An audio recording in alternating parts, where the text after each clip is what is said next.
So far we've looked at the early Buddhist texts about why they matter. We've looked about how they are a central part of how dependent origination is a central part of the teaching found in the early Buddhist texts. We've looked at how it can partly be understood as a response to Brahmanical teachings. Nevertheless, it is not just a piece of mythology or sort of fairy tale, but is something which is fundamental to the Four Noble Truths.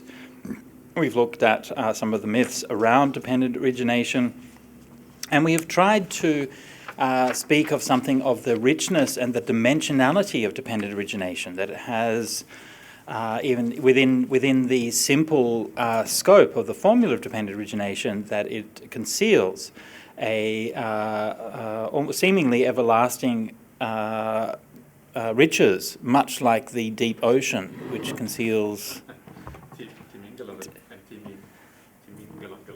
something like that, yes. That's right, yes. Yeah. And we've looked at some of the factors of dependent origination so far.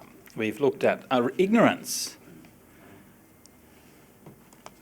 and sankhara, choices or activities. We've looked at consciousness, vijnana. We've looked at nama rupa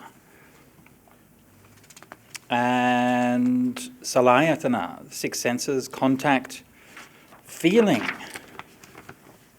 craving. And I think that's pretty much where we've gone so far, right? We've gone up to craving, is that right? Kind of, yeah.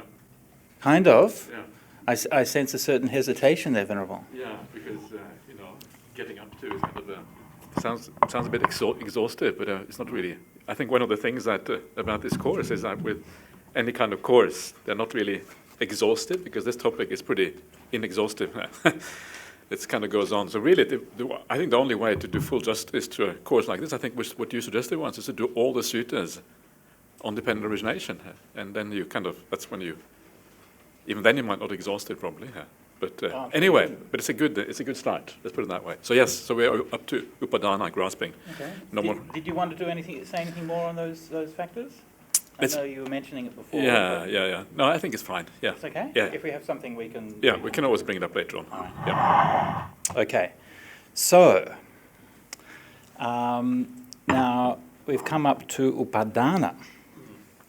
And one of the... I'm not sure if you remember, but I think on the first day I mentioned that when I read His Holiness the Dalai Lama on dependent origination years ago, he...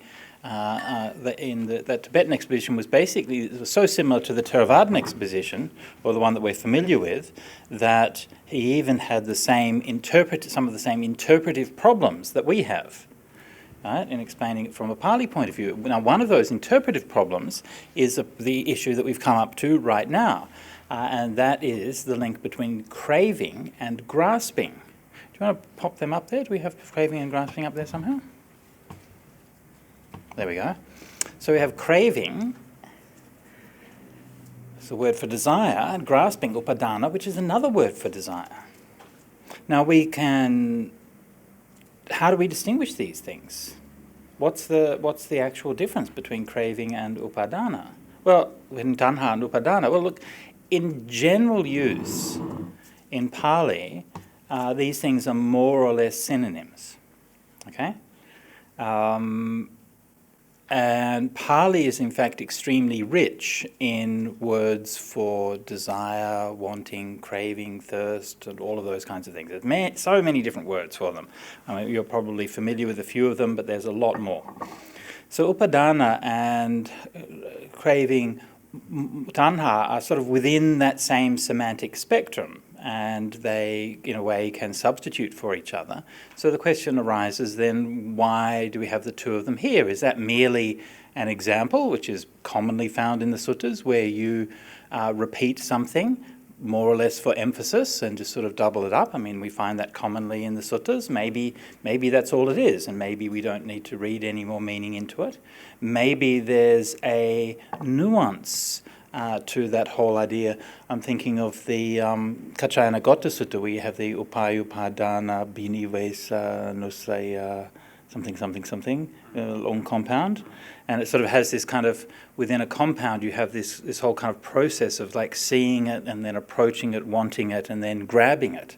So maybe it has something to do with that, and that process of not just noticing it, but also wanting it and then coming out. And upadana is grabbing it or grasping it. Now usually if you look at the traditional explanations of it, they more or less explain upadana here as being an intensification of craving. Okay, so it's more or less it's the same thing, but you sort of keep on going and doing it more. But I wonder whether there's anything more to it than that. What do you think? I think absolutely. I think there is definitely more to it, and I think what you're going to say is going to be very interesting. We're going to look forward to that. But before you start saying that, which is very interesting, I would like to make the point that I think upadana is craving in practice. Yeah, there's craving, which is more like just a feeling or a perception that you have in your mind. You want something, whereas upadana is more craving and acting upon that craving. So it is a step further along the line. And I think the commentaries, when they say that it's just an intensified form of craving, I think they cut us a bit short. They don't really tell the full story. One other thing that you see in the sutta, one thing is the fact that it is craving in practice. Another thing is that upadana is used in a sense of fuel in the sutta. It is a fuel for rebirth. Yeah. Of course, you could argue that craving is also the fuel for rebirth, but upadana is somehow singled out. And I think there is a good reason for that again. And the reason is that upadana is a word also used in the Vedas. We have another word which is a crossover between the ancient Brahmanism and also Buddhism. And in the Vedas it also means fuel, but there it means fuel for an ordinary fire, the fire of sacrifice, that kind of thing. Maybe Bhante Sujato can kind of expand on that a bit because he knows a bit about these Vedas. So there's a crossover again. So now we use fuel for the rebirth process rather than fuel for the sacrificial purposes that you find in the Vedas. So it's a redefinition of these ancient terms into the process of dependent origination. So those are two reasons, but I know that you have more to say about this. Let's start here because we've been looking at these factors yesterday, the six sense fields: contact, feeling, craving, and grasping. Is what we're moving on today. And look at how each of these is defined in the Vibhanga Sutta, Samyutta Nikaya 12.2. What are the six sense fields? The sense fields of the eye, ear, nose, tongue, body, and mind. And what is contact? Contact through the eye, ear, nose, tongue, body, and mind. What is feeling? Feeling born of contact through the eye, ear, nose, tongue, body, and mind. What is craving? Craving for sight, sound, smell, taste, touches, and thoughts. And what is grasping? Grasping at sensual pleasures, grasping at views, grasping at precepts and observances, and grasping at theories of a self. So I don't know about you, but it seems obvious that there's something different in that pattern. So we have all of these factors talking about the six senses and talking about an automatic process, or basically just the simple sense experience which is happening through the six senses and how we respond to that. Suddenly, when we get to grasping, we're talking about something which is quite different.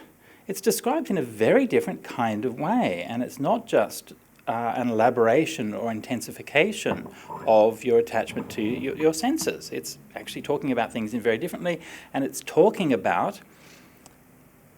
So sensual pleasures, the first kind of grasping, clearly has a connection with that, what's come before, so it's not completely different. We have that continuity. But then views... It's quite different, right? Precepts and observances, theories of a self. And these are all quite adult things. They're not things that a little baby has. They're not things that a cat has. They're things that adult human beings have. We get attached to our religious observances, right? Very attached to it. We get attached to our views about things, yes? We get attached to our theories about ourselves.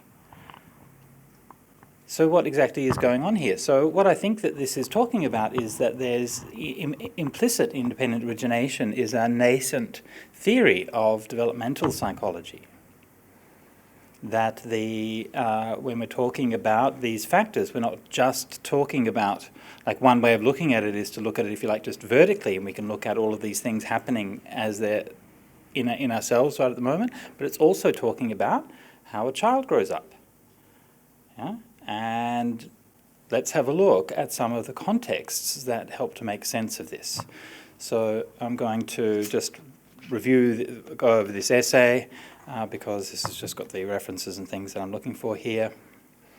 All right, so we've already seen that in the context of consciousness, the fact of consciousness, that we have the process of the birth, which occurs in the Mahatanha Sankhaya Sutta. And now one of the things I think which is interesting about this, and I'm going to go to the sutta itself and read the passage. All right, so I'll just read through this passage again because it gives us quite a different light on dependent origination as compared to the kind of somewhat cold and abstract list of 12 factors. Mendicants, when three things come together, an embryo is conceived. In the case when the mother and father come together, but the mother is not in the fertile part of a menstrual cycle, the being reborn is not present and the embryo is not conceived. In a case where the mother and father come together, the mother is in the fertile part of a menstrual cycle, the spirit being reborn is not present and the embryo is not conceived. But when these three things come together, the mother and father come together, the mother is in the fertile part of a menstrual cycle and the spirit being reborn is present and embryo is conceived. So as we've seen earlier, then this is a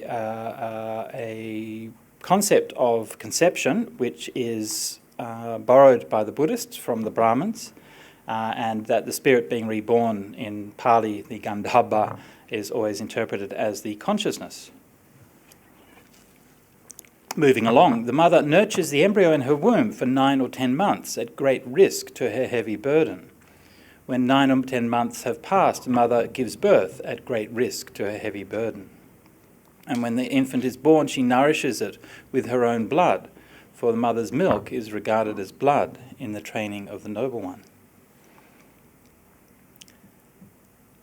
So this is a very striking passage, and it's a passage that acknowledges the suffering of the mother, the suffering of the child, the dangers of pregnancy, the dangers of childbirth. And it has a much more kind of organic feel to this whole thing than the normal passage just on the different factors of dependent origination. We're talking about a life. We're talking about a life with all of the suffering and complexity that involves.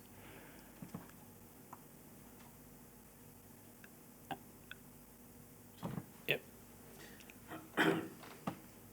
And that idea that the mother's milk is blood is a very dramatic and striking image.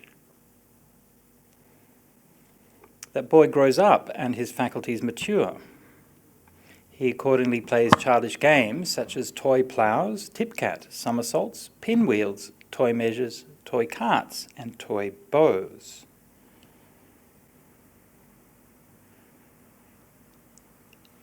Now, a few things interesting about this one. Number one is how little children's games have changed in 2,500 years.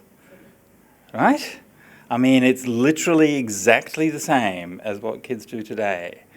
And we know that this is the case from the archaeological findings of the Indus Valley civilization, that they recovered a number of toys, including toy carts, which are very well preserved. You can see them in the Delhi Museum. And so, this is what little kids were playing with all of those years ago. Toy measures, is this? Toy measures, yeah. What's toy measures? Toy measures. Toy carts. Patalhakang. I wonder what that means exactly. I can't remember exactly where I got that. Patalhakang is a measure. Patta is a bowl. Is a measure of a bowl. Patalhakang. alaka is a find the Pitaka is a particular type of bowl you find a measure. So there's a measure of a bowl. It's kind of I don't know. Okay. Yeah, it could be a anyway. Yeah. So, well, something is sometimes interesting when you get these obscure kind of references. Then they're linguistically can be quite interesting. Anyway, but there's generally no doubt this is what's happening now. The boy's faculties are maturing. His indriyas. He grows up. He would. His indriyas are paripaka. Yeah. But still, when you're playing with something, it's not the same as doing the thing itself. So the boy is getting his toy bow and he's running around and he's shooting things, but they're not really dead. I mean, when I was a kid, I used to play soldiers and I used to run around shooting things all the time. Believe it or not, but now here I am, I'm a Buddhist monk. So games aren't the same thing. And when you play games, you're not making the karma of doing that thing. The boy grows up and his faculties mature even further. He accordingly amuses himself, supplied and provided with 5 kinds of sensual stimulation. Sights known by the eye that are likable, desirable, agreeable, pleasant, sensual and arousing. Sounds known by the ear, smells known by the nose, taste known by the tongue, touches known by the body, that are likable, desirable, agreeable, pleasant, sensual and arousing.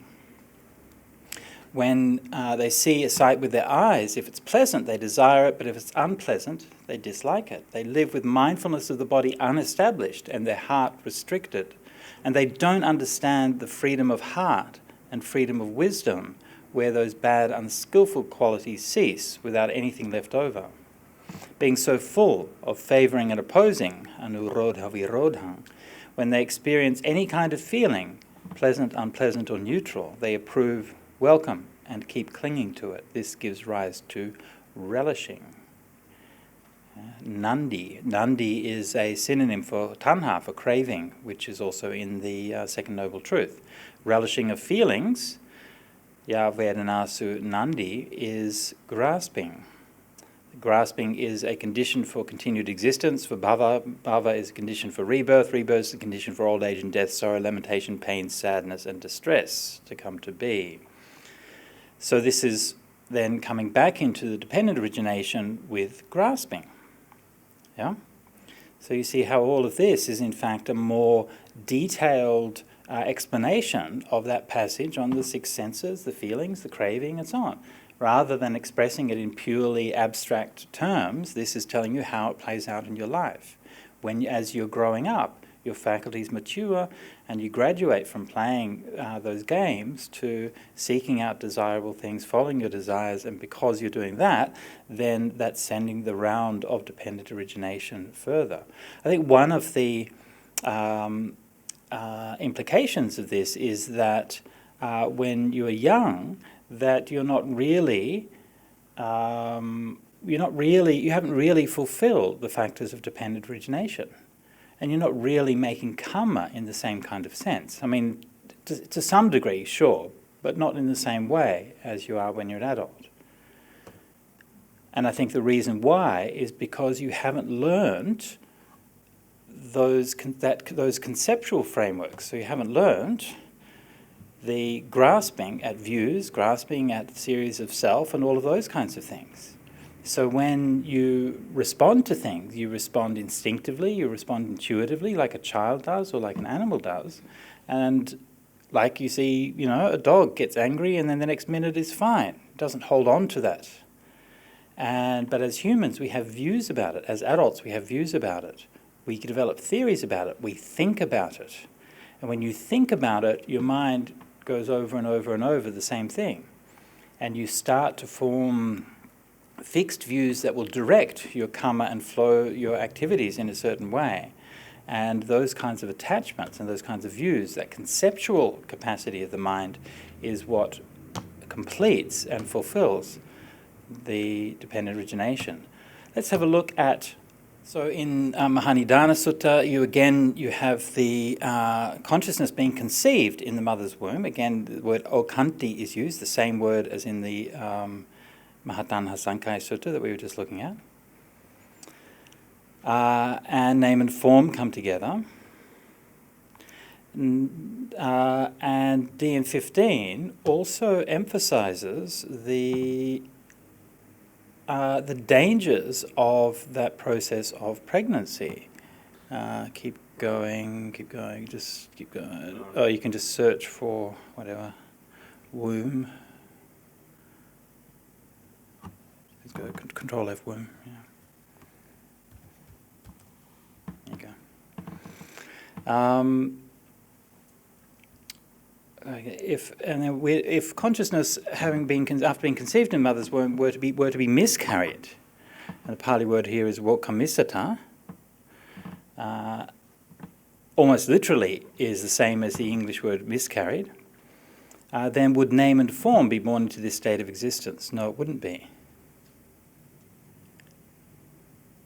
And if the consciousness of a young boy or girl were to be cut off, would name and form achieve growth, increase, and maturity? Again, would he? The same word we saw in the MN38 in the Mahatanha Sutta.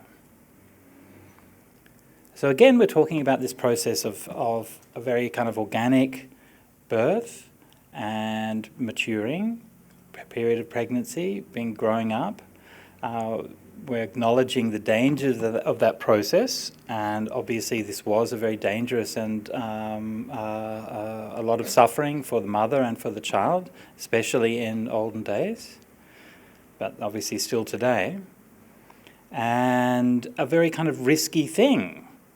And I think we need to understand this in the context of the preciousness of human rebirth, that there are a lot of places we can get reborn, and if all of those fishes in the deeps of the sea are there, then it's even more, and you can be born in the dark of the ocean and never see the sun. I don't know. Seems a bit limiting. Or so many different places that we can be reborn and never hear the Dhamma, never get an opportunity to practice, never get an opportunity to really make any karma. And so I think this is one of the reasons why being in the human realm is so precious, because we can form ideas, we can understand things, and we can do actions that will create positive karma. Whereas in many other realms, or if we die early in this realm, then we can't make karma, or at least if we can, we can only make it very weakly. And so this is why typically it's understood that if someone dies very young, or if somebody's reborn in the animal realm or something like that, then mostly the karma that will affect them will be the karma they've made in previous lives. It's not to say they can't make any karma in this life, but it just tends to be much weaker. And I think that the reason why it's weaker is because they don't have that conceptual apparatus. They haven't learnt to think. They haven't learnt to put ideas together. They haven't learnt to shape their life in accordance with their views and their beliefs. And that's something that we only learn as we become an adult. And I mean, it's an ongoing process, even as adults. But it's hard, isn't it? And there's a big difference in this. When you're a kid, when we were coming up on the way here, there was a little girl who was crying because she had lost her ball, and it was going down the road and running away from her faster than she could catch it up. So that's what kids get upset about. Yeah? We get upset because somebody's got a different opinion to us on Facebook. And we're not so worried about balls, but we're more worried about views. And so this is that attachment to views, a dithupadana. A dithupadana can be views about anything. But views, what a view does is it shapes how your mind works and gives you a framework for your thinking and your values and the way that you see things. But views also shape, more specifically, our religious practices. So we have certain observances, certain precepts. We do certain rituals in certain kinds of ways. And it's interesting, in Buddhism, of course, we have a lot of different observances and so on and so forth, but we tend to Well, I was just reading a little bit about the history of like some of the Christian churches and so on. It was actually when we were looking at the Lithuanian pagans. Anyway, so they have these churches, and like the whole church will have a schism because somebody decides to do the liturgy slightly differently and to include something differently in the liturgy. And so everybody have a breakaway sect and no, we're going to do our liturgy this way. And so this is what kind of drives it. I was thinking we don't really do that in Buddhism, but maybe we do for ordination procedure and things like that. Yeah? We have the robes with the inside and the outside, So, okay. Yeah, that's important. Okay, we have robes that put the borders on the inside or the outside. That's true. But does anybody really care about that? I'm sure I don't know. I think so. Yeah, I believe that some people care about these things. Have you ever met one? Have I ever met one? You only hear rumours of it. I hear rumours of people look down at it because they have a border on the wrong side. Yeah. Anyway. Look, people will yes, get attached to whatever, but certainly you have things with, like they do the ordination ceremony with ang and to make sure you get it right. So you have to do the ordination ceremony twice, one with buddham, saranam gacchami, and one with buddhang saranang gacchami, because the texts that describe the pronunciation is ambiguous as to which one you're supposed to use, so you have to do it both times. Yeah, it wasn't. Another one was more interesting. That was one of the famous ordinations in Sri Lanka, in one of the, I think, Galdua Nikaya in Sri Lanka, and I think they had an ordination that was invalid because of some technical reason. They regarded it as invalid. But then they started to, because when they started to look at the validity of ordination, they heard about the Burmese ordination, because some of these monks, they went to Burma to stay at Park Sayadaw's monastery. And when they heard the pronunciation of the Burmese, they decided that all ordinations in Burma are invalid because the pronunciation is wrong here. That's a similar kind of thing, I think. Yeah. Right. Yeah. And would certainly be the case in Thailand as well if we were to follow the standards outlined in the Parivara. Yeah. Thankfully, we don't. Okay.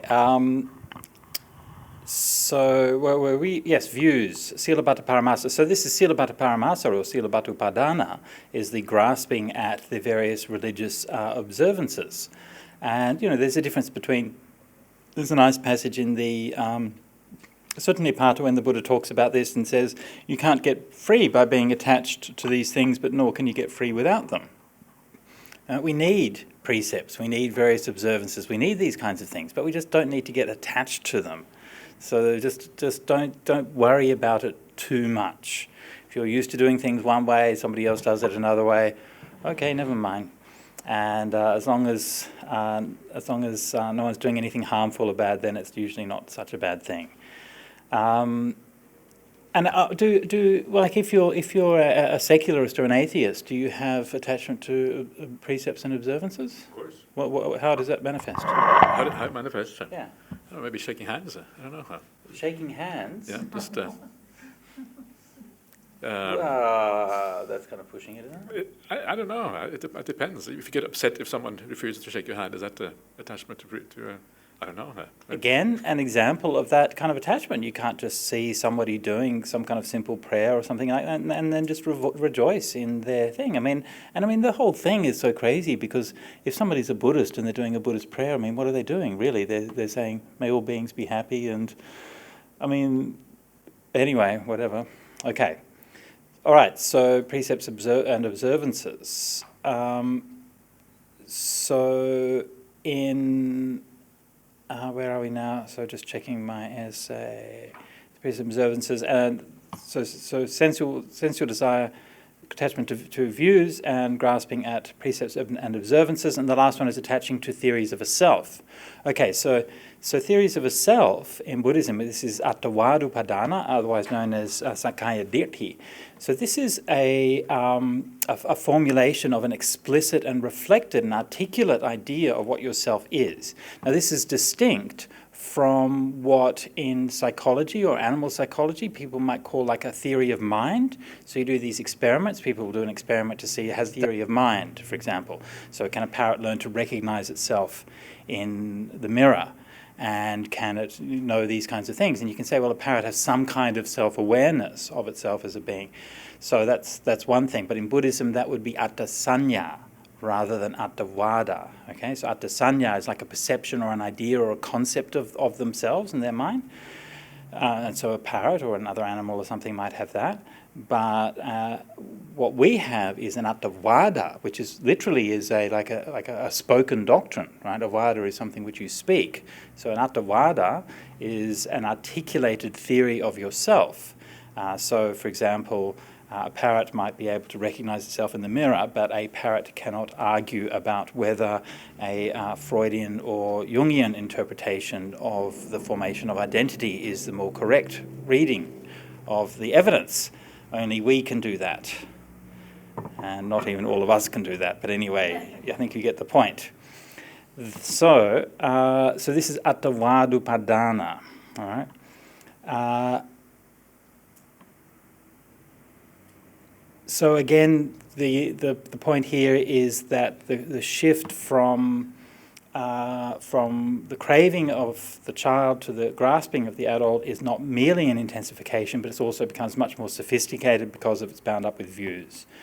A baby likes a taste of something, whereas an adult is snobby and thinks they're better than somebody else because they like a certain kind of food and somebody else likes a worse kind of food. So we have views and ideas. And it's because of these persistent quality of ideas, of views, that they shape not just this act or that act, not just this choice or another, but they shape the whole range of choices that we make through our lives. I'm just reading from my essay here. They direct our karmic choices in a certain flow, like a river directing countless drops of water. And because they affect almost everything we do, we need to be very careful about what views we have. Views are sticky. They're long-term. Thoughts come and go, but views change very slowly. And most people, their views don't really change all that much in their life. Even if we think of ourselves, everyone likes to think of themselves as being very adaptive and very resilient and things like that. But really, most of our views are formed in childhood or in our teen years, and they kind of evolve gradually from there. But they don't change all that much most of the time.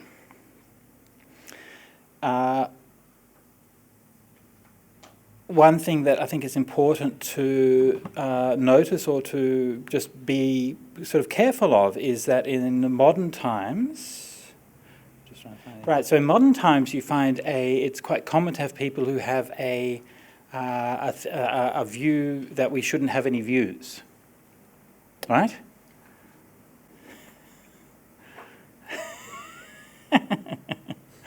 But if you think about it, the view that you shouldn't have any views is a view. And they kind of probably don't want you to notice that. It's a kind of a slippery slope. But yes, that's true. Yes, you find that and it goes there. But often you find that you shouldn't have any views or you shouldn't cling to your views means that you should follow my view. Because my view is without clinging, you see. But your view, you're clinging to your view. But of course, I wouldn't do that. So it's something that I think is important to be sensitive to, because when you slip over that, it's a very cultish kind of behaviour. Once you sort of slip over that line, people will intentionally muddy that line, and you go from, oh yes, we shouldn't grasp at views, which is a sensible idea, to we shouldn't have any views except of course I've got mine, and you're going to comply with mine. And that's one of the ways that that kind of cultish behaviour begins. So just to be sensitive to that process. Anyhow, just to sort of wrap up, so we've now gone from the consciousness being reborn in this life through the development of the six senses, and we can understand that, and through the development of the nama rupa, like the organic psychological body which is evolving, which learns to see, learns to hear, learns to develop these senses, gradually experiences the world through these senses, and the mind is being conditioned and growing through this whole process. And we learn to respond to that, and as we become adults, we learn to respond to the world in a more meaningful and focused way, as conditioned by our views and our concepts and our ideas. And it's when we can do that that the full cycle of dependent origination is complete, or that active side of it is sort of put into motion. And we are starting to sort of propel ourselves through it. And so our views are very important, and we should take a lot of care about them. And we should continually interrogate our own views. We should always be checking our views, number one, with the facts. So important. Do our views agree with the facts? If our views don't agree with the facts, change them. And get used to that. And the more that you can practice changing your views, then the more flexible your mind will become. Sometimes you have this thing, like in kind of modern discourse, people will make it a sort of a gotcha moment. You said this, they'll say it to a politician. You said this, but 2 years ago you were saying that, as if there's something wrong with it. Well, no, I'm a human being. I grew and changed, and I understood something differently, and I've changed my mind. That's good. That's a good sign of human growth. And if we look back and we think, well, we're really the same as we were 20 years ago, then there's probably something to be a bit worried about. Yeah? And so it's very precious. Our opportunity to change is so precious. A dependent origination, it's talking about consciousness, it's talking about growth. And we are that person. We are the one who has had that opportunity to be born and that opportunity to grow. And we are the one who has made it through all of these risky, dangerous things and have made it this far. Congratulations. And every day, we don't know, is this going to be our last? Every day, is this going to be our last opportunity to practice? Is this going to be our last breath? Is this it? So if you're not going to start practicing today, when are you going to start practicing? The choices that we make, how we decide to use our mind now, shape everything about what we're going to be experiencing in the future. So we need to keep on reflecting, keep on understanding, and to shape the course of our destiny and our growth as we move into the future. So here we have, here we have a term which is highlighted there, and that term, this is the Kaccayanagotta Sutta, which is one of the most profound and interesting of all of the suttas on anything. It's quite a short sutta, but has so many interesting things in it. And we were going to do a whole section on it, but then we kind of ran out of time. So, but now that you've brought this up, one of the things that we find in this particular sutta is this process, which is more or less exactly the process that you're talking about. And it comes up a couple of times in this sutta, but if you look at here, we have a long compound, all right? And so Pali is one of those languages where it makes compounds very easily. Now, compounds can have a number of different kind of forms in Buddhism, and it's quite common that you find a compound where the different terms are more or less synonyms. That's kind of one of the ways you can compound something. You might have a term like, say, kama chanda, where kama means basically desire and chanda means basically desire, but you put them together. And okay, so but this one is kind of like that, but I think it also has a more subtle meaning, because if you... That's a very nice message. Thank you for that. And we also forgive you. So, and if you look at the terms in here, the first one is upaya, yeah, attraction or almost like approaching, yeah, upaya. That's right, isn't it? Upaya, like going near, yeah. Upadana, grasping. Yeah, going near, grasping. The next one, abhinivesa. Yeah, abhinivesa is to insist on something, particularly used in the context of views, right? So, ida satcha abhinivesa means the insistence that only this is the truth. So, if you're going around saying, I'm right, this is the only way, every other way is wrong, then that's abhinivesa. Insistence. And so then there's that you're being shackled by all of these things. So then now all of these things is like it's caught you in prison. And there's another and then in the next line it has a similar phrases, but then it sort of expands it a little bit. Upaya, the attraction and grasping is the same. Upaya upadana. Do we have that on the screen? Yes, we do have. And then the cetaso adhitana, mental fixation, I've translated that. Again, it's gradually getting firmer. Abhinivesa is the insistence. It has to be like this way. This must be the way, and it can't be another way. But then the insistence goes on for so long, it just becomes who you are. It becomes this underlying tendency, right? This is when you get into real kind of bigotry and discrimination and these kinds of things. It's just who you are. And you don't, even if it doesn't come to the surface, it's just ready to be there whenever the time comes. And this is why that kind of anusaya is one of the things which is, I think, is why it's really kind of puzzling sometimes, where people see like behaviours of people around them, even people in their family or people that they know, and they suddenly realise, oh yeah, actually you're really racist, or you have these really horrible views, and I never knew that, and it's just been there kind of under the surface. And this is because of this anusaya. And then again, it repeats the idea again. Na upeti, one doesn't go near it, one doesn't grasp it, one doesn't commit to it or get fixated on the idea that this is myself.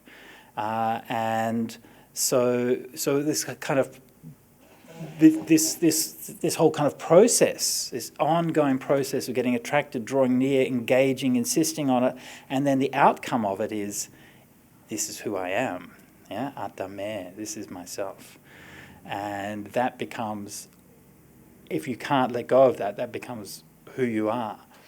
Now you mentioned, Ankong, about the context of addiction, right? So if somebody's addicted, then they're already quite a long way along that process. And I think that's one of the principles, I guess, of like the AA thing. You say, I'm an alcoholic. Right? At least you're being honest about who you are. You're already acknowledging that's become part of your identity. But if somebody who's an addict is already a long way along that path. If you're not that far, then it's going to be much easier, of course. Right? So if you're just like, ooh, that looks nice, then it's going to be quite a lot easier to stop it. But anywhere can be problematic, right? The whole process. Yeah.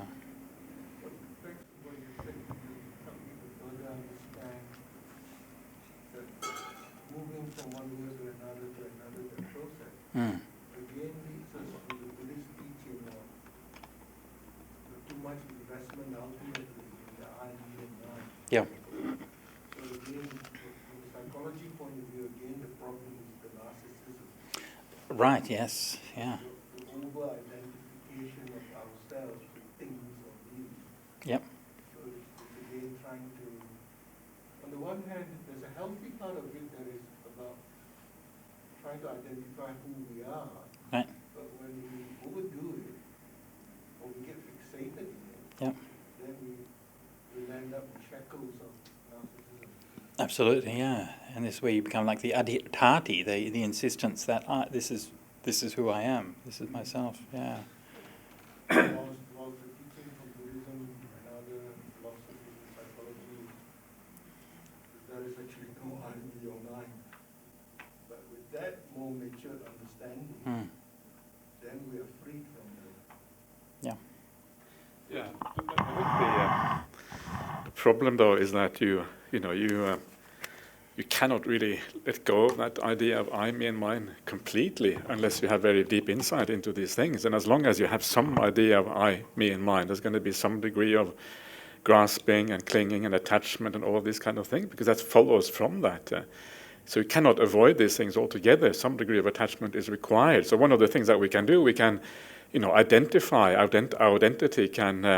You can identify with something higher rather than something lower. So you can change your identity. You can have a different kind of attachments, different kind of graspings, and this is really what the spiritual path is about. It's it's changing your grasping to some extent.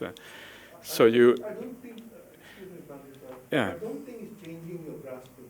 I think it is letting go the grasping. You cannot let go completely. You have to have some identity. Yeah. So you have to So you have to let go of some graspings, but you have to remain other graspings. So, for example, if you become a more spiritual kind of person, then you identify more with the spiritual path and the practices, and you can let go of some of the worldly things. The worldly things are not so important to you anymore because of that. But if you get all your happiness through the worldly things, well, you're going to be attached to the worldly things to a greater extent. If you get more happiness through the spiritual path, and you attach more to that.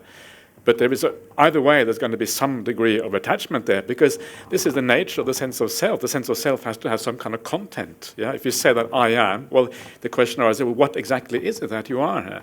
And you're going to have to specify some kind of content to that. Otherwise, that sense of self doesn't really exist. So a sense of self always has content. And the basic content of the sense of self are the psychological qualities of the mind, like just awareness or certain perceptions that we have, the will and these kind of things. But the problem is that those psychological factors of the mind, they are not confined to internal things. They also seep into the world. It's not. If you have a perception about, oh, this is who I am, and that perception is then very often based on qualities that have to do with the world outside you. Your status in the world outside, your education, your background, your nationality, all of this kind inform us about our sense of self. So once you have an inner state that says something about you, except in certain deep stages of samadhi, in which case the external world is becoming irrelevant, but generally speaking, it seeps into the world outside. So our identity is broader than our inner world. It also goes into the world, and that is where attachments to the world outside becomes important. So the best thing we can do then is to understand the dangers of the sensory world to some extent. And when you see the dangers in that world, you start identifying in a new way, and your attachments become different. They become, I'm a Buddhist, I'm a spiritual practitioner, I'm a kind person. And I think that even the idea of the Silabat Upadana, we just talked about, the attachment or the grasping to precepts and observances, actually is something that we should do to some extent. We should have some degree of attachment to Sila, for example. And we shouldn't be so much that we argue about it, that we kind of become obsessed with it. But if there is no attachment whatsoever, then chances we would not be able to sustain it in our life. For me, the difference there is fanaticism. Fanaticism versus devotion. So it's degrees of attachment, in a sense, that we're talking about. So different degrees, So, but I think that one of the things they say about the stream mentor, they say that they are silang, the sila, the morality is aparamatta, which means non-grasped. But that is only when you become a stream mentor. The implication is that prior to that, before stream entry, there is going to be some degree of grasping onto the precepts, onto your virtue. Because you say, I want to be virtuous. And the moment you say that, you are committing to something. That commitment is in itself a degree of holding on to those things. Only when you are a stream mentor does it become part of who you are. It becomes part of your psychology. You don't have to grasp anymore, not because you have given up grasp, but because you have internalized so fully that you are virtuous in almost all situations. That is the distinction. So I think it's, this is a tricky area, and I know when people talk about attachment, they may talk about things in a very strong sense, and of course that is not what this is about. But some degree of attachment is necessary on the path, and we cannot avoid it because it is an extension of the idea of a self.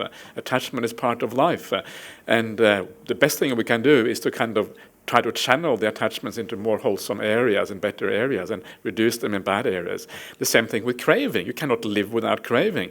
Craving is also an emanation or an extension of the self into the world. Some degree of craving is required.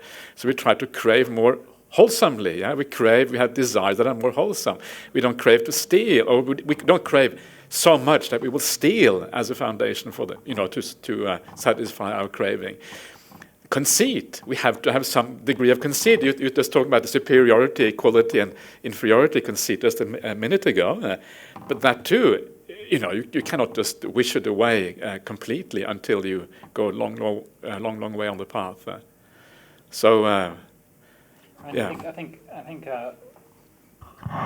think that one of the things that we see is that that sort of a bigger problem than attachment to those things in the way that you're talking about is the kind of the delusion of non-attachment, which is the spiritual bypassing, which is where you hear ideas in Buddhism. I think this is especially a problem when the culture of Buddhism has become abstracted from the teachings, as you do when you unfortunately have things like Sutta Central, where somebody can pick up a sutta and read about non-attachment and jhanas and all of these kinds of things, but they've got no idea what any of these things mean, as opposed to encountering a living culture of Buddhism where you actually see people who are practicing and you're part of a community, and it's much more kind of organic process, because words are only, they're stripped, right? I mean, they're stripped of so much of the context of humanity, and you can only get a certain amount. And this is something that I think we see a lot from people, especially people who are like, they learned from about Buddhism on the internet and these kinds of things, and then they're like, they think they know everything, and they've never actually been in a temple or been with a Buddhist community or have any kind of sense for what it's like to have that humility and that graciousness.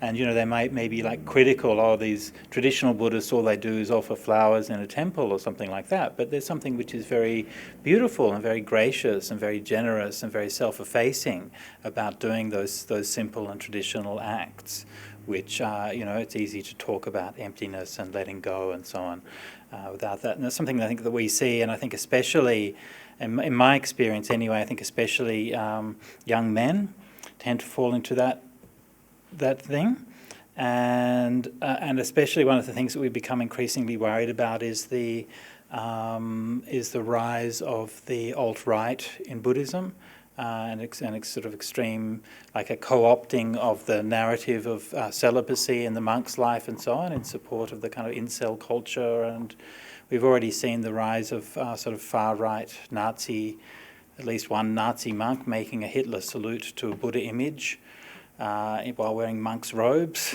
these kinds of things. And you can, and this, to my mind, this is all coming from that kind of thing where you have these ideas of non-attachment and all of these kinds of, which has got nothing to do with actually where you are as a human being. And so, I think this is one of the things that has always been sort of emphasized.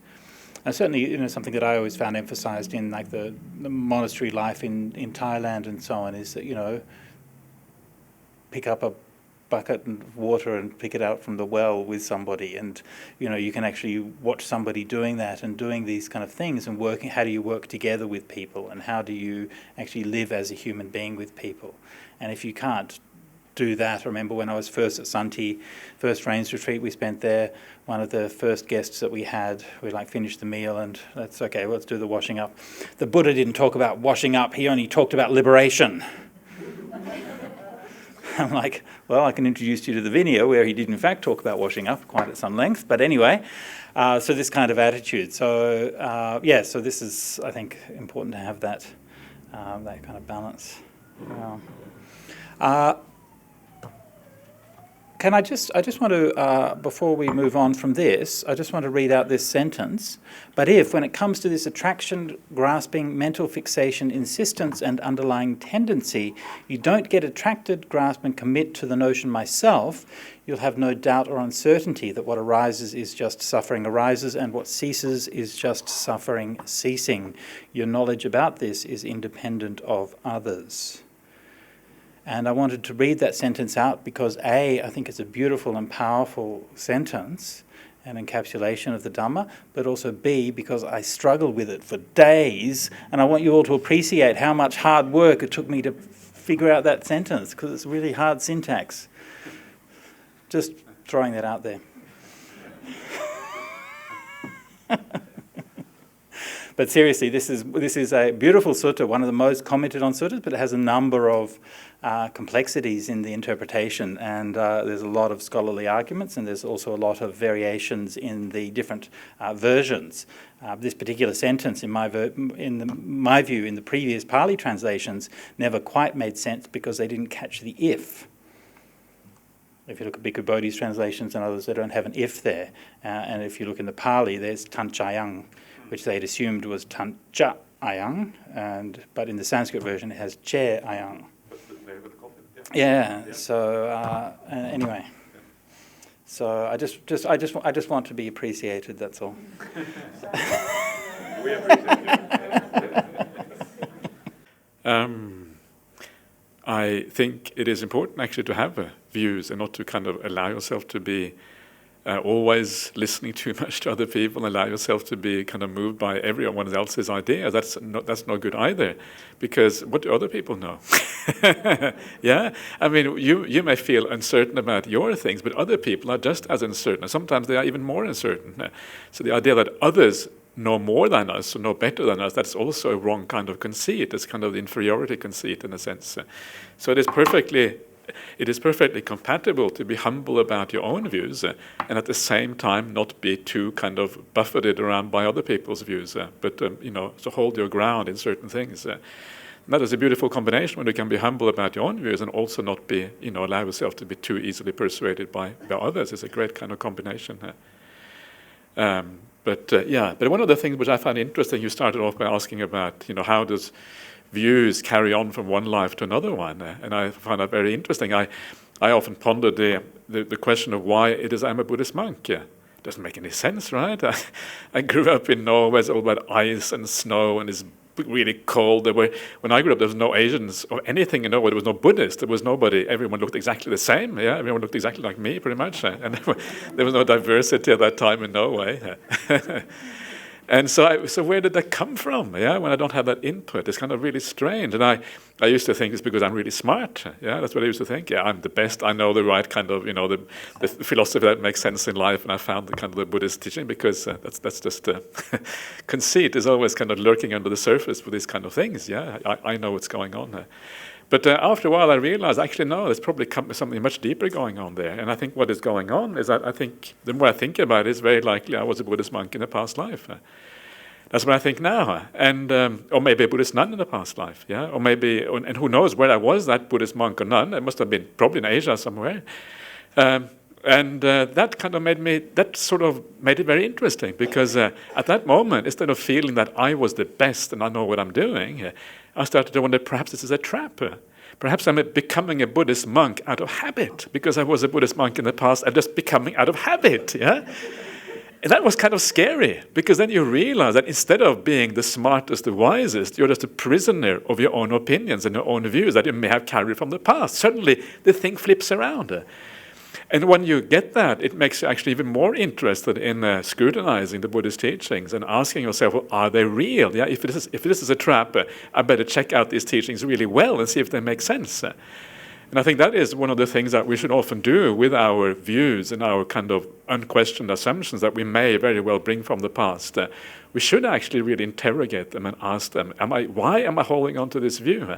And very often, when you look at dependent origination, the sequence is, well, you have feelings, yeah, then you have craving, a view, and what you get, one of the things we get from that sequence is that a lot of the views that we have, you have them because they feel good to us.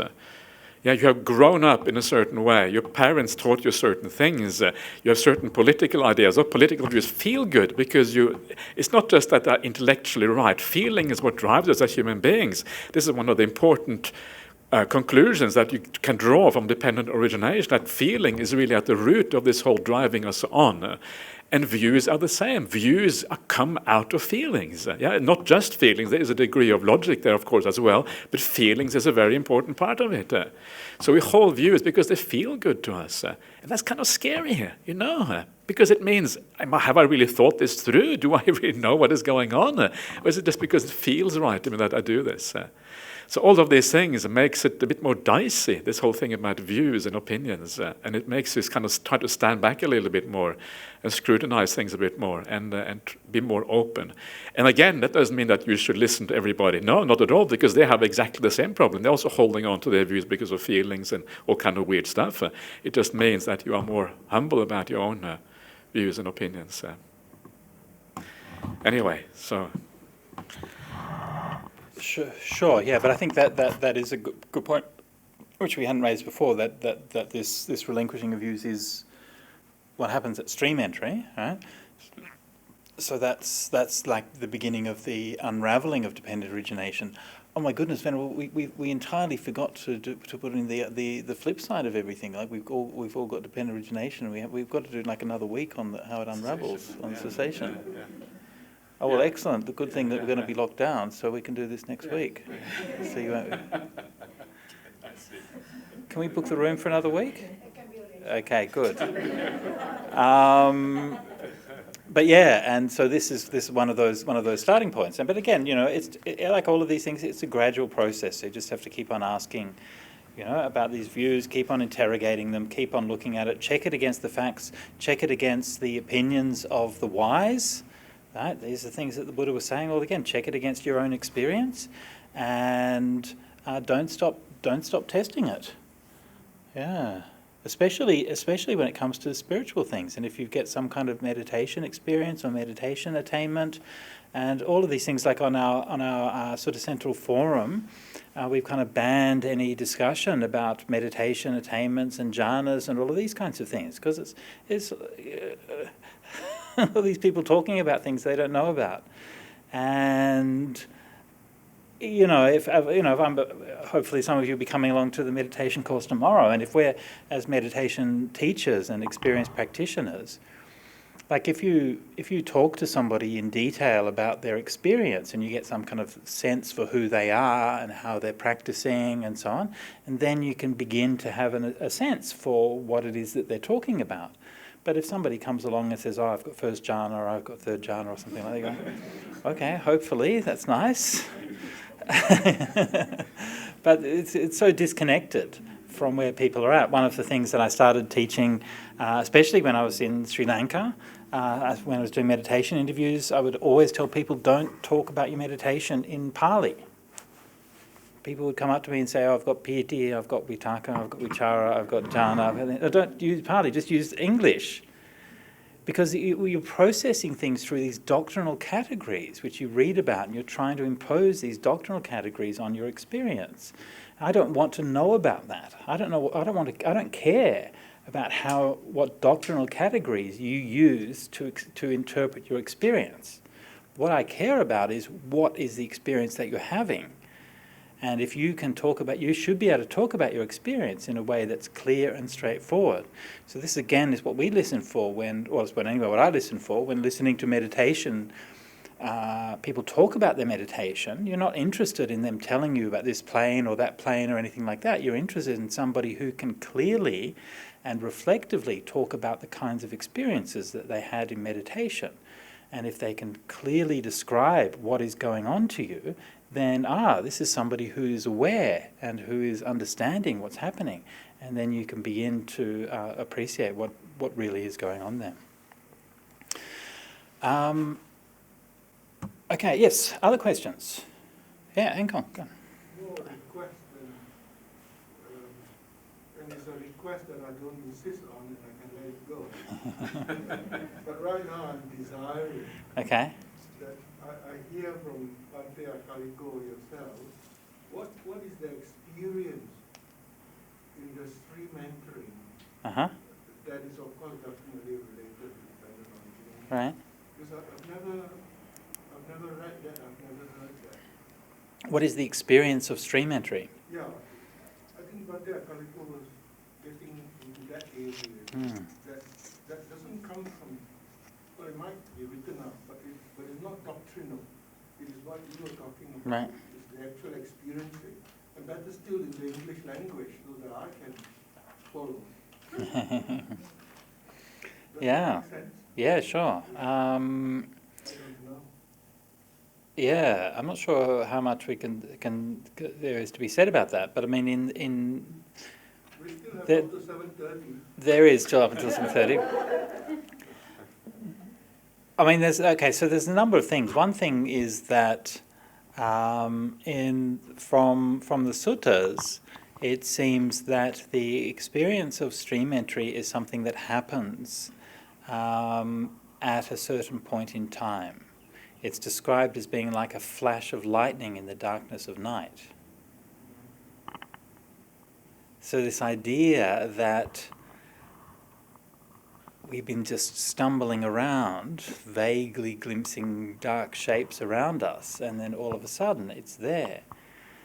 In the Vinaya, Vinaya actually gives us a lot of interesting glimpses into this, because it talks about one of the Vinaya rules is that monks and nuns shouldn't make claims, especially false claims, about spiritual attainments. And so one of the things it does is it then tells you how do you interrogate a monk or a nun who's making these kinds of claims, and if you think that they're maybe just making it up. So one of the things that you do is you have to say, well, where did this happen? When did it happen? And you should be able to be very clear in your mind that this is exactly what happened at the time and the place and so on. And if they can't describe these things, then no, that's not that real experience. So this is something that we do know, is that there is something which is quite specific and quite particular about that experience. But I think it's also probably true to say the Buddha talked about paccavekkhana knowledge, or reviewing knowledge. And I think that the experience happens, but it takes some time to reflect on all the consequences and the meanings and the implications of that experience. So you don't necessarily know everything about it right at the time. You even find in the suttas that, say, Sariputta asks the Buddha about whether a stream enterer can go to hell or get reborn in a lower realm. And so it wasn't until the Buddha actually explained this that Sariputta knew about it. And that's quite an interesting one. And the Buddha's saying, well, why? And the Sariputta's like, why didn't you tell us that before? And he's saying, well, I thought people would get lazy because they thought they're stream enterers, so they're not going to hell. So, okay, well, now I can relax. So you know you've had that experience and you've let go of those things, but you don't necessarily know like every sort of doctrinal detail about that experience, and you can kind of reflect on that, and so your understanding of what you've been through will grow over time through reflection. But I mean, another thing that I think that just from I think that experience, like the experience of meditation, like you can talk about the experience of meditation in terms of a getting something or an attaining something. Oh, I reached this stage, I got this jhana or something like that. But you can talk about the same thing in terms of letting go, in terms of what isn't there. And I think the same thing's true of the stages of enlightenment, that in a part you can say, well, you've reached this stage of stream entry, but it's like part of you isn't there anymore. And it's just gone. And it's a part of you which maybe you didn't even really know was there before. And you just know that it's not there anymore. Because when you see it, you let go of it. Yeah. And then I think there's a lightness that comes with that. This burden that you're having to hold on to these things. Yeah. Do you have anything to add to that? I think it's quite easy to see it in terms of the Four Noble Truths. You can see it from that point of view. It's a bit more doctrinal, it's a bit more kind of abstract perhaps, but the idea of the Four Noble Truths is that first of all, you know suffering. Yeah, this is what you see. So this is supposedly what you see when you become a stream enterer. You know what suffering is because you see the five khandhas are impermanent. So you understand that whole realm of the five aggregates is impermanent. And also, because you understand the goal of the path, you understand what nibbana actually is, what the ending of things is. Because you see the end product, the path there also becomes obvious. The fourth noble truth also becomes clear at that particular point. So you know what the path is. Because you know what the path is, you don't need anymore to attach to the virtues or attach to all kind of views and all kind of things, because you know what it is. And this is what we were talking about initially, about the idea of the problem is not the view, it's the attachment to the views is the problem. Once you are a stream enterer, you have the view, you don't need to attach anymore because you got the view. Yeah, the whole world can challenge you and you just shrug your shoulders and say, well, it's the world's problem, not my problem. And sometimes you see that, you see certain people who kind of stand their ground regardless of what the rest of the world say. They're standing, the rest of the world, it's okay, they can go that way, I will go the opposite way. Yeah. And that takes a kind of a high degree of security, and the security that you have is precisely that you have seen something for yourself that is rock solid, and then you are not going to go any other direction.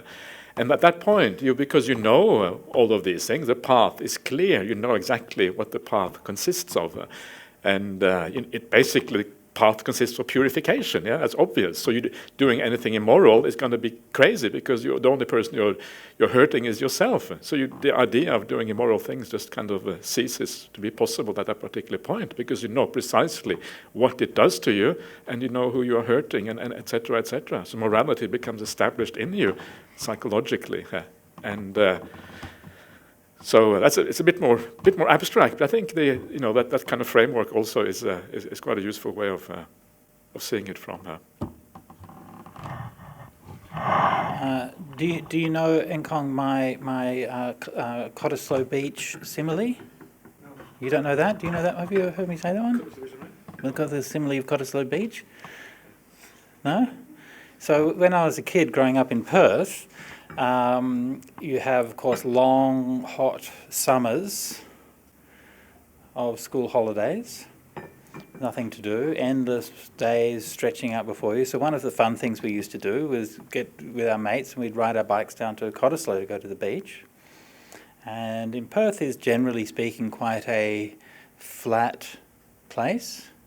Not that many hills and things like that, but when you come towards Cottesloe Beach, there's a bit of a climb that you have to go up. And of course, when you've been riding for a while and it's a hot day, then it's a bit tiring and stuff, and you're making your way up this hill. And so I thought of this in a simile for the Buddhist path and the stages of awakening. So when you're climbing up that hill on that hot day, you know that you know that suffering, and this is when you're practicing, this is suffering, and there's that effort, but you can kind of smell the tang in the air. There's like something around where you can sort of, that you're getting nearer and nearer to the beach. Yeah?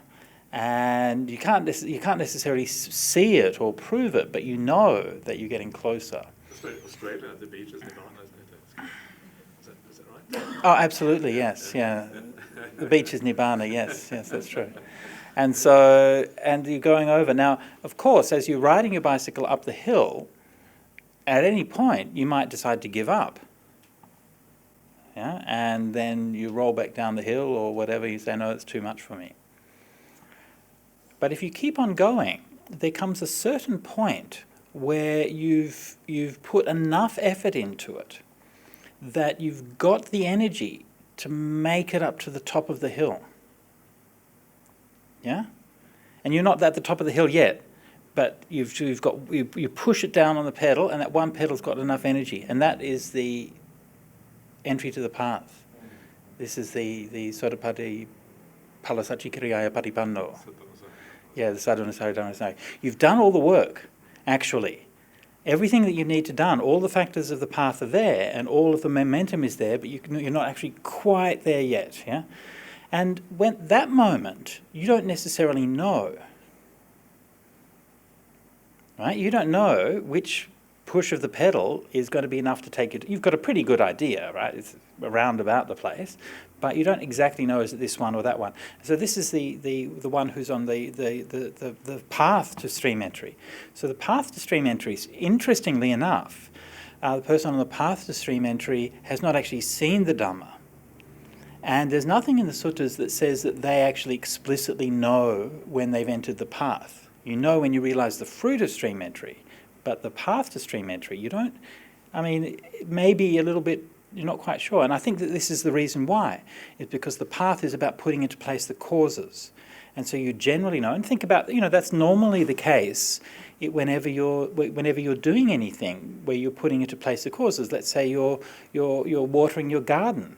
You might water your garden because I think I want to grow this orange tree, and how much water is enough? Well, I think this water is probably enough, but until the fruit actually grows, you never actually really know.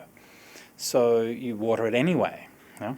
And so anyway, this one point, you've got enough energy. Anyway, you keep going, and then you come over the top of the hill, and then you see the beautiful ocean in front of you, the shining clear blue waters of the Perth ocean, the clear white sands, the old beach hotel on the corner where you can have a drink before you go in there. No, we won't talk about that bit. No, the the OBH scene of, and then so keeping it clean, and you go. And you can see, you get that glimpse of Nibbana, the ocean which you've never seen before. And now you no longer suspect that it is. It's not like just the tang of the ocean that tells you, oh, I think I'm getting near. Right? You actually see it. And you see it in a way that changes you. You're like, wow, okay, that's it. Now from then on, actually if you stopped pedaling, like when you entered the path, like that last push of the pedal, even before you've seen it, if you stopped pedaling there, you've got just enough energy to make it up the top and then roll down the other side, and you'll still make it to the ocean. Yeah, just. Yeah, but of course the Buddha didn't want you to give up. He wanted you to keep pedaling, right? So you made it to the top. You can see it, and then down, and then when you get there, you drop your bike, run into the ocean, and dive in, and the cool water of arahantship is full enlightenment. Is when you fully experience it. Yeah, so it's not just the glimpse of it, but you're seeing it. But there's like even better than that. It's like Nibbana is even better than the cold water of the slow beach. Yeah. What? That's kind of the, yeah. Nibbana is even better, and you don't get sunburnt. You get sunburned as well. Right? Yes, that's true. That's true, and the surf is always up in Nibbana. So anyway, so that's my simile about that. Yeah. Yes.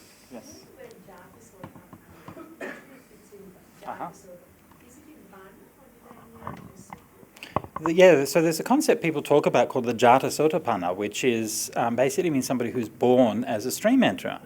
Actually, I mean, it's quite a logical concept, but it's not talked about in the suttas. So, but it's something which I think people logically infer that if you have people who are stream enterers, they're still going to get reborn, and they can be reborn as a human. So presumably they get reborn around the place. But actually, interestingly enough, the suttas don't really talk about that. But yeah, but certainly no reason why not. But it's interesting to think about, like, what that would mean. Again, in that concept of, in that context of dependent origination and that growth of personal development. Now, clearly, if you had somebody who's born as a stream enterer and they're a little baby, they're not sitting there thinking, oh, I must be a stream enterer. Hey, that's pretty good, right? I mean, they're just a little baby, right? They've got to grow up. And so there has to be some sort of point. And I think this is also an aspect of Paccavekkhana Jnana, of reviewing, where I would imagine that, like, as you grow up, there are certain parts of you that simply aren't there, right? So it's not as if you can actually necessarily see them, but you just don't have those kinds of attachments. And you probably would notice that you're different to other people, right? The other people tend to get caught up in things and upset in things in ways that you just kind of don't.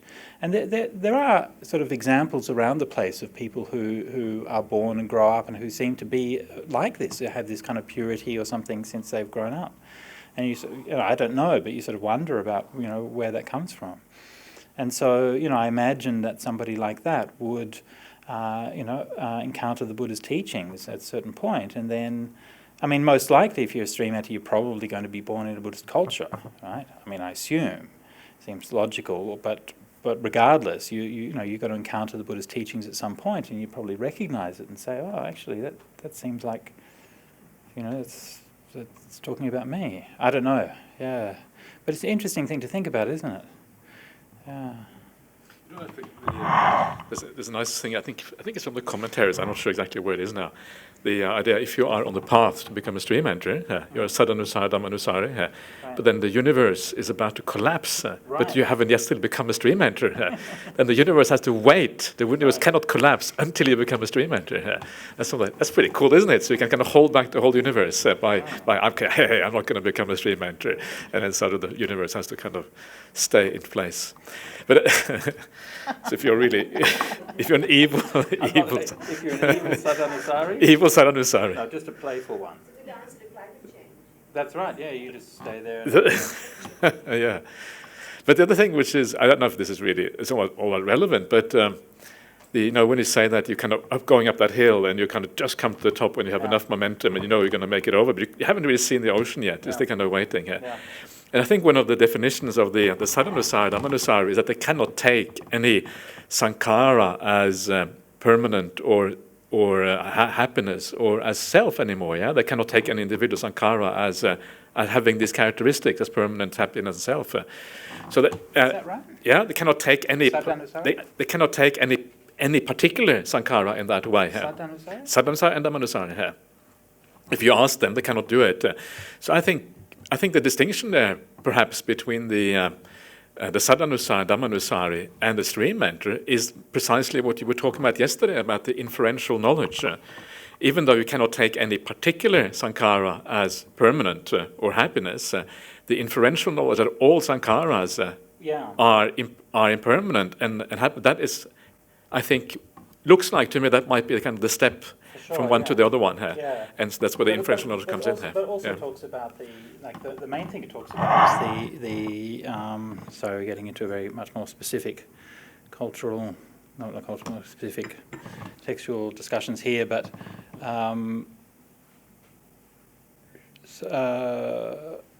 the strength of the faculties is one thing it talks about, but it also talks a lot about the that the Sadhanusari or Dhammanusari accepts by faith or by wisdom that these teachings are true, but they haven't had yathabhuta and jnana-darsana, whereas the stream mentor has yathabhuta and jnana-darsana. Yeah. Anyway. Yeah.